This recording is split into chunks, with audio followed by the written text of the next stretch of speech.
ഗുജറാത്തിലെ Sabarmati central jail ഒരു അസാധാരണ പ്രഭാതത്തിന് സാക്ഷ്യം വഹിച്ചു. പതിവ് പോലെ പ്രഭാത ഭക്ഷണത്തിനായി തടവുകാർ ഒത്തുചേരേണ്ട സമയമായിട്ടും തീൻമേശകൾ ഒഴിഞ്ഞുകിടന്നു.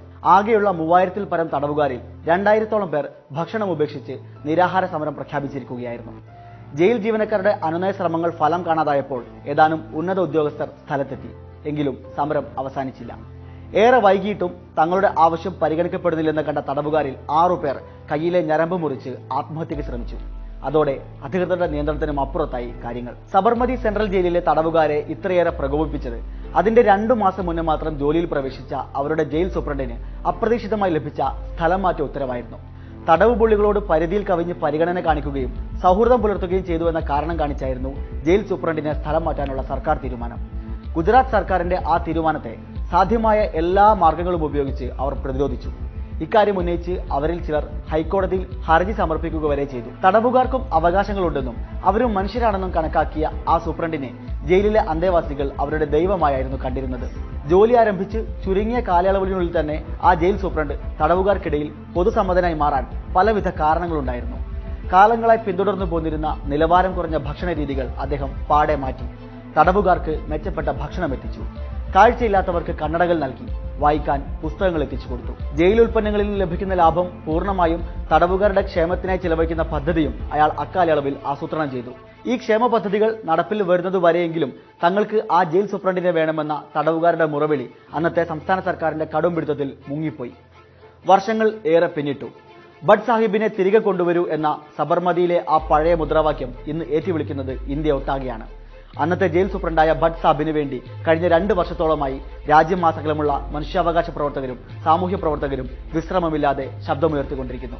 സഞ്ജീവ് ഭട്ട് എന്ന മനുഷ്യസ്നേഹിയായ ആ പോലീസ് ഉദ്യോഗസ്ഥനെ രാജ്യം മുഴുവൻ അറിയും. സർക്കാർ സ്ഥലം മാറ്റാനൊരുങ്ങിയപ്പോൾ 2000-ഓളം തടവുകാർ നിരാഹാരമിരുന്ന 6 പേർ ആത്മഹത്യക്ക് ശ്രമിച്ച സബർമതി ജയിലിലെ അന്നത്തെ ആ ജയിൽ സൂപ്രണ്ട് കഴിഞ്ഞ 2 വർഷമായി ഗുജറാത്തിൽ തടവിലാണ്.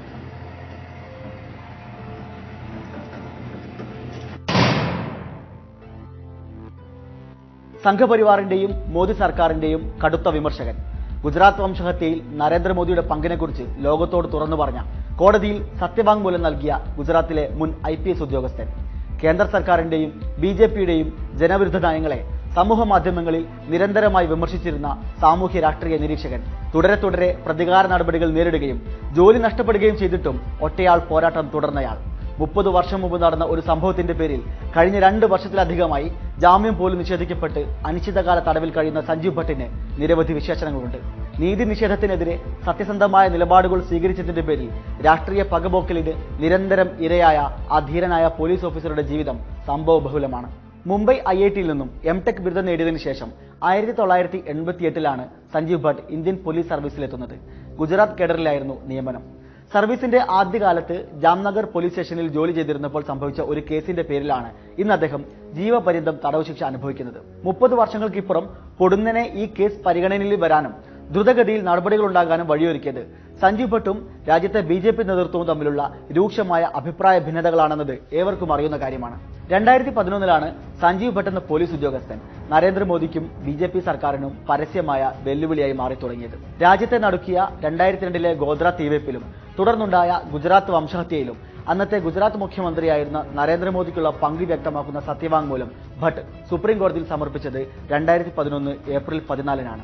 ഗുജറാത്ത് വംശഹത്യ നടക്കുന്ന കാലയളവിൽ ഗാന്ധിനഗറിലെ ഇന്റലിജൻസ് ബ്യൂറോയുടെ ഡെപ്യൂട്ടി കമ്മീഷണറായിരുന്നു സഞ്ജീവ് ഭട്ട്. സംസ്ഥാനത്തിന്റെ ആഭ്യന്തര സുരക്ഷയും മുഖ്യമന്ത്രിയായിരുന്ന നരേന്ദ്രമോദിയുടെ സുരക്ഷയും ഭട്ടിന്റെ ഉത്തരവാദിത്തമായിരുന്നു.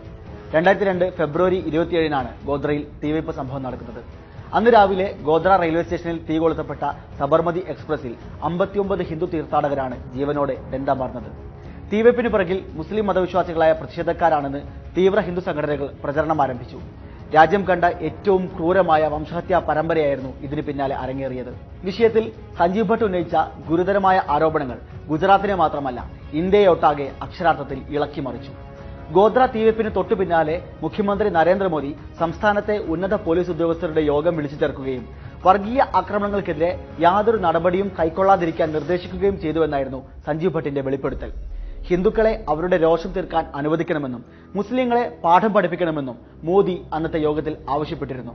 ഗുജറാത്ത് വംശഹത്യയെക്കുറിച്ച് പഠനം നടത്താൻ രൂപീകരിക്കപ്പെട്ട കൺസേൺഡ് സിറ്റിസൺ ട്രിബ്യൂണലിന് മുന്നിൽ അന്നത്തെ ഗുജറാത്ത് ആഭ്യന്തരമന്ത്രിയായിരുന്ന ഹരേൻ പാണ്ഡ്യ ഇതേ വസ്തുതകൾ വെളിപ്പെടുത്തിയിരുന്നു. മാസങ്ങൾക്ക് ശേഷം ഹരേൻ പാണ്ഡ്യയെ തന്റെ കാറിൽ വെടിയേറ്റു മരിച്ച നിലയിലായിരുന്നു കണ്ടെത്തിയത്. തീവെപ്പിൽ മരിച്ച തീർത്ഥാടകരുടെ മൃതദേഹങ്ങൾ അഹമ്മദാബാദിൽ എത്തിച്ച് നഗരത്തിൽ അങ്ങോളം ഇങ്ങോളം വംശീയ കലാപങ്ങൾ സൃഷ്ടിക്കാനായിരുന്നു ബിജെപിയും ബജ്രംഗ് ദളും വിശ്വ ഹിന്ദു പരിഷത്തും അടക്കമുള്ള തീവ്ര വർഗീയ സംഘടനകളുടെ ശ്രമം എന്ന് സഞ്ജീവ് ഭട്ട് പുറം ലോകത്തെ അറിയിച്ചു. നരേന്ദ്രമോദിയുടെ നേതൃത്വത്തിൽ നടന്ന ഈ കൂടിക്കാഴ്ചയെക്കുറിച്ച് ഭട്ട് അന്നു തന്നെ ഉന്നത ഉദ്യോഗസ്ഥരെ അറിയിച്ചിരുന്നെങ്കിലും കാര്യങ്ങൾ മുൻകൂട്ടി തീരുമാനിക്കപ്പെട്ടതനുസരിച്ച് തന്നെ നടന്നു. 1000-ഓളം പേരാണ് വിവിധ കലാപങ്ങളിൽ കൊല്ലപ്പെട്ടത്. ഇതിൽ 75% മുസ്ലിങ്ങളായിരുന്നു. വംശഹത്യയ്ക്ക് തൊട്ടു പിന്നാലെ ഗുജറാത്തിലെ ഭോജരാജിയിൽ വെച്ച് നടത്തിയ പ്രസംഗത്തിൽ മുസ്ലിങ്ങൾക്കിടയിലെ ഉയർന്ന ജനനനിരക്ക് സൂചിപ്പിച്ചുകൊണ്ട് നരേന്ദ്രമോദി അങ്ങേയറ്റം വംശീയവും വിദ്വേഷപരവുമായ ചില പരാമർശങ്ങൾ നടത്തിയിരുന്നു. ഇക്കാര്യത്തിൽ വിശദീകരണം ആവശ്യപ്പെട്ടുകൊണ്ട് ദേശീയ ന്യൂനപക്ഷ കമ്മീഷൻ സംസ്ഥാന സർക്കാരിന് കത്തയച്ചു. പ്രസംഗത്തിന്റെ പകർപ്പ് കമ്മീഷനു കൈമാറാൻ പ്രിൻസിപ്പൽ സെക്രട്ടറി വിമുഖത കാട്ടിയെങ്കിലും സഞ്ജീവ് ഭട്ടിന്റെ നേതൃത്വത്തിലുള്ള ഇന്റലിജൻസ് ബ്യൂറോ പകർപ്പ് കമ്മീഷന് അയച്ചു കൊടുക്കുക തന്നെ ചെയ്തു. ഇതിനെ തുടർന്നുള്ള അച്ചടക്ക നടപടിയായിരുന്നു നിരന്തരമായ സ്ഥലം മാറ്റൽ. സഞ്ജീവ് ഭട്ട് സബർമതി ജയിലിലെത്തിയതും ഈ നടപടിക്രമത്തിന്റെ ഭാഗമായിരുന്നു. ഹരേൻ പാണ്ഡ്യ വധക്കേസിൽ പ്രതി ചേർക്കപ്പെട്ട അസ്ഗർ അലിയെ സഞ്ജീവ് ഭട്ട് സബർമതി ജയിലിൽ വെച്ച് കണ്ടുമുട്ടിയിരുന്നു. പാണ്ഡ്യയുടെ യഥാർത്ഥ കൊലയാളികളെക്കുറിച്ച് അസ്ഗർ അലിയിൽ നിന്നും തനിക്ക് വ്യക്തമായ സൂചനകൾ ലഭിക്കുകയും താൻ ഇക്കാര്യം ഗുജറാത്തിന്റെ ആഭ്യന്തരമന്ത്രിയായിരുന്ന അമിത്ഷായെ അറിയിക്കുകയും ചെയ്തിരുന്നുവെന്ന് ഭട്ട് പറയുന്നു. എന്നാൽ തെളിവുകളെല്ലാം അവസാനിപ്പിച്ച് നിശബ്ദനാകാനാണ് അമിത്ഷാ ഭട്ടിനോട് ആവശ്യപ്പെട്ടത്. ഇതിന് കൂട്ടാക്കാതെയപ്പോഴായിരുന്നു അടുത്ത സ്ഥലമാറ്റം. ഗുജറാത്ത് വംശഹത്യയുടെ ഭാഗമായി നടന്ന ഗുൽബർഗ് സൊസൈറ്റി കൂട്ടക്കൊലയിൽ കോൺഗ്രസ് MP ആയിരുന്ന എഹ്സാൻ ജഫ്രിയും കൊല്ലപ്പെട്ടിരുന്നു. അദ്ദേഹത്തിന്റെ വിധവയായ സക്കിയ ജഫ്രി സുപ്രീം കോടതിയിൽ നൽകിയ ഹർജിയിന്മേലാണ് അക്രമ പരമ്പരയിലെ ക്രിമിനൽ ഗൂഢാലോചനയെക്കുറിച്ച് അന്വേഷണമുണ്ടാകുന്നത്. 2009 നിയോഗിക്കപ്പെട്ട പ്രത്യേക അന്വേഷണ സംഘത്തിന് മുന്നിൽ തനിക്ക് അറിയാവുന്നതെല്ലാം സഞ്ജീവ് ഭട്ട് വെളിപ്പെടുത്തി. ഇതിന്റെ തുടർച്ചയായാണ് 2011 അദ്ദേഹം വിശദമായ സത്യവാങ്മൂലം സമർപ്പിക്കുന്നത്. ഗുജറാത്തിൽ നടന്നത് സംസ്ഥാന സർക്കാരിന്റെ അറിവോടെയുണ്ടായ കൂട്ടക്കൊലയാണെന്ന് സൂചിപ്പിക്കുന്ന സഞ്ജീവ് ഭട്ടിന്റെ സത്യവാങ്മൂലം ദേശീയ രാഷ്ട്രീയത്തിൽ വലിയ കോളിളക്കങ്ങൾ സൃഷ്ടിച്ചു. പ്രത്യേക അന്വേഷണ സംഘം സത്യങ്ങൾ മറച്ചുവെക്കുന്നുവെന്നും മോദി സർക്കാരിന് വിവരങ്ങൾ ചോർത്തി നൽകുന്നുവെന്നും സത്യവാങ്മൂലത്തിൽ ആരോപണമുണ്ടായിരുന്നു.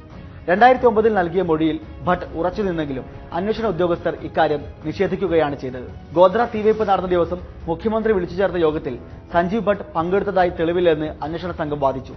സത്യവാങ്മൂലത്തിൽ ഭട്ടിനൊപ്പം ഒപ്പുവെച്ച കോൺസ്റ്റബിൾ KD പന്ത് തന്നെ ഭട്ട് ഭീഷണിപ്പെടുത്തുകയായിരുന്നുവെന്ന് മൊഴി മാറ്റി. സഞ്ജീവ് ഭട്ടിനെതിരെയുള്ള നരേന്ദ്രമോദി സർക്കാരിന്റെ പ്രതികാര നടപടികൾ ആരംഭിക്കുന്നുണ്ടായിരുന്നതേയുള്ളൂ.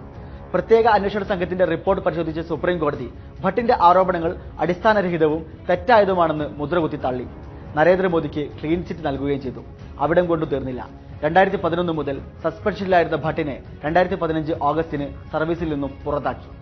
മേലുദ്യോഗസ്ഥരുടെ നിർദ്ദേശങ്ങൾ അനുസരിച്ചില്ല, സർക്കാർ ഉദ്യോഗസ്ഥരോട് മോശമായി പെരുമാറി, ഉദ്യോഗസ്ഥരുടെ പക്കൽ നിന്നും ലോഗ് ബുക്ക് പിടിച്ചെടുത്തു, മറ്റുദ്യോഗസ്ഥരുടെ ഔദ്യോഗിക വാഹനം അനധികൃതമായി കയ്യിൽ വെച്ചു എന്നിങ്ങനെ പല കാരണങ്ങൾ കാണിച്ചായിരുന്നു പുറത്താക്കൽ.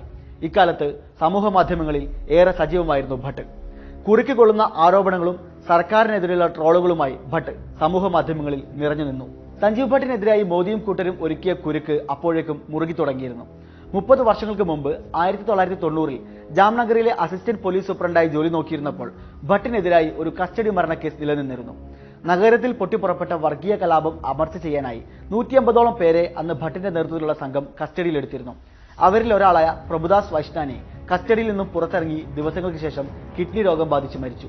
പ്രഭുദാസിന്റെ സഹോദരൻ ഭട്ടിനും മറ്റ് 6 ഉദ്യോഗസ്ഥർക്കുമെതിരെ നൽകിയ പരാതിയിൽ രജിസ്റ്റർ ചെയ്യപ്പെട്ട കേസ് കോടതി എത്തിയപ്പോഴേക്കും സഞ്ജീവ് ഭട്ട് മോദിയുടെ കണ്ണിലെ കരടായി മാറിക്കഴിഞ്ഞിരുന്നു.